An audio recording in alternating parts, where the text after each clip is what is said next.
Some longtime inspectors warn U.S. airlines are not as safe as they could be. Tony Dokoupil has our CBS News investigation. Each day that goes by, the safety is getting less and less. What does the public need to know before it gets on an airline today? That it's not as safe as it could be.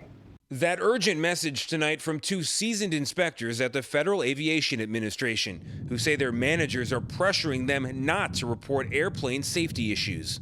I've had reports that I've had entered into our database. One day we're there, next morning they're gone. Have you had the experience of finding a problem, reporting it, and being punished for it? Yes, repeatedly, over and over. This 2016 Inspector General's report substantiated similar claims that another FAA inspector was pressured to back off an airline, and when he didn't, he was retaliated against. You Charles Banks? I'm Tony Dokoupil with CBS News. It's got a couple questions for you. Banks oversaw inspections at Miami Air International, a charter service with government contracts worth more than $200 million in the past 5 years.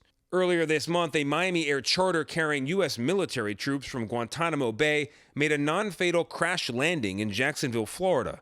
The cause isn't yet known, but in 2017, the airline had other trouble ferrying troops. Multiple incidents resulting from bad vendor fuel lines, something Banks had written them up for a year earlier. Do you still work as an FAA inspector? Yes, I am. On that airline? Nope. I'm no longer on that. They removed me off that air carrier. In a statement, Miami Air said it has procedures in place to comply with FAA requirements. 4 years ago, the FAA moved from issuing fines to working closer with airlines to maintain minimum safety requirements.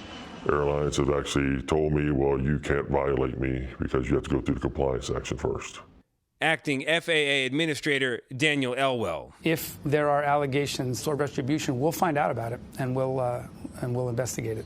The FAA also told us it has a comprehensive safety oversight system to identify problems and ensure they are fixed. We're on the verge of an issue happening. We're talking about a crash. We're talking about a crash inside the United States borders. Both inspectors we talked to pointed to incidents like the Lion Air and Ethiopian airline crashes involving U.S. manufactured Boeing planes as indicators of what could be in store. And if it doesn't change soon, then what? Then we're going to go back to the way it was 20 years ago when airplanes fell out of the sky. Tony Dokoupil, CBS News, New York.